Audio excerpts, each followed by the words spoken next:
I'm Katie and this is the beginning of our IVF journey.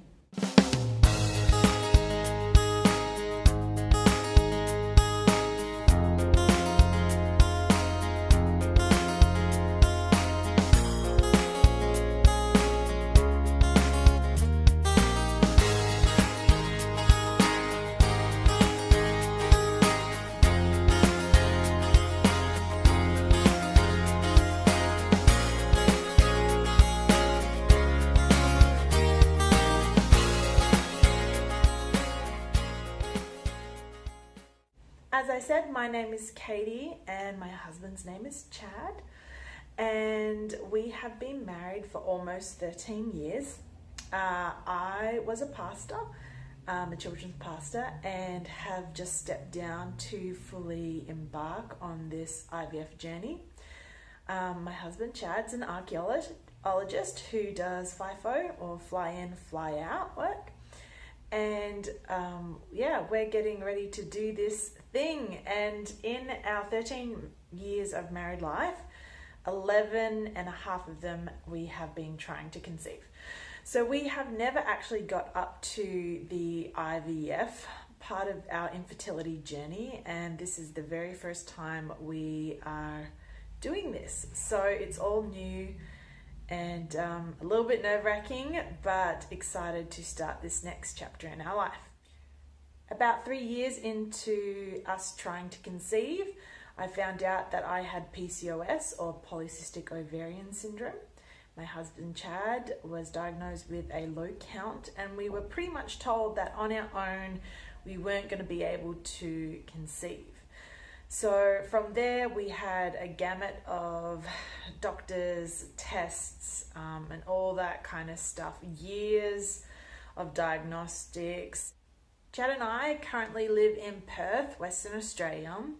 This is where we met and got married, but in 2007 for Chad and 2008 for me, we moved to the USA, where we lived in Tacoma, Washington State. And this became our home for 9 years. The reason why Chad moved over in 2007 is because he is an American citizen and was my sponsor, but he had not been living or working there, so it was a whole green card situation. It took 7 months, but I finally got over there. And so we decided, after a lot of prayer and consideration, that it was time to move back to Australia, where all my family was. And that was 2016, so it took us about a year to get things organised, and in 2017 we moved back to Perth, West Australia. So this is where we are now, and shortly before we moved, Chad and I talked about it, and we decided it was time to start seeking out IVF treatment. At that stage, we had what looked like a miscarriage a couple years before, and even though it was heartbreaking, we felt like it was a step in the right direction.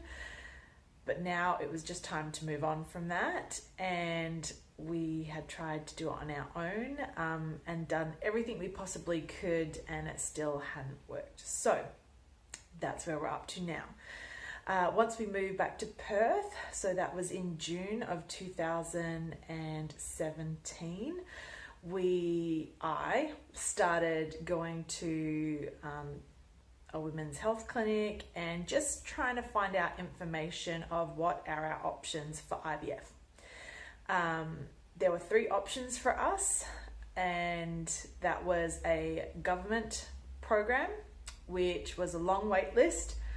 There was privately, where we would do it on our own insurance. And the third one that wasn't open yet was a bulk billing clinic. And we knew that that was supposed to be opening early in 2018. So we did the gamut of testing for pretty much all 3 over the last year. But shortly into our process, at the end of 2017, as we were seeking out private help through our insurance, we met our doctor, who is fantastic, and for the first time sat down and listened to all my issues from the start without any preconceived ideas about what I had. He actually suggested that he thought I had endometriosis. And so what we did is we booked surgery, which was only 2 weeks out from then. And shortly we found out our insurance was not yet going to cover it. We had not met the 12-month probation or waitlist time, so it would be covered. So what we decided to do, since it was only 5 months until that kicked in, we rebooked that exploratory surgery out for July 2018 to make sure that we were indeed covered by our insurance, which we were. So that is only 3.5-4 weeks ago now. I had the surgery. I did indeed have endometriosis, and it was just shy of a stage 3. So not the worst, but not mild either. So that has all been cleaned up. The good news is that it had not yet reached my fallopian tubes or my ovaries, and my uterus actually looked really healthy, which was fantastic. All great news. So anyway, I had my post-op appointment with him 2 weeks after surgery, and we got talking, went through all the graphic pictures of what the surgery was like. And he said that, yeah, it's time for us to start trying for this IVF. So since the beginning of the year, our bulk billing clinic has actually opened, and I was at the top of the wait list because I was already a patient on one of the doctors who would be working there. So our doctor still gets to be our doctor, but through our bulk billing clinic, which is fantastic. And we had an appointment with him a week and a half ago at the clinic. So I wasn't sure what to expect at that appointment, but we walked in, we saw him, and we pretty much signed papers ready for IVF treatment to start. So we were very excited about that. And then it was a matter of setting up our nurse's appointment. So our nurse's appointment wasn't actually scheduled till kind of middle of September. And my doctor wanted to start this next cycle as soon as I'm starting.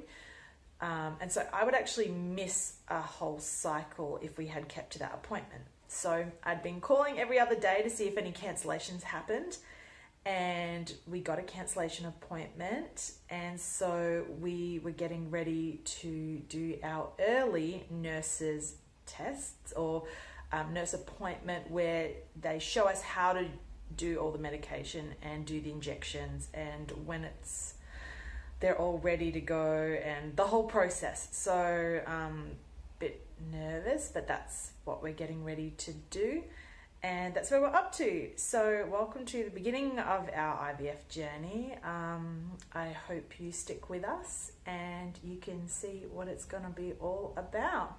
And just know that I am praying for everyone who is embarking on this journey, either in the middle of it or is about to start, or you're even just thinking about it, that we're praying for you. And you don't have to do this alone. That's the best thing about YouTube, is that we get to all share in this together. So I look forward to doing this journey with you guys. Thanks.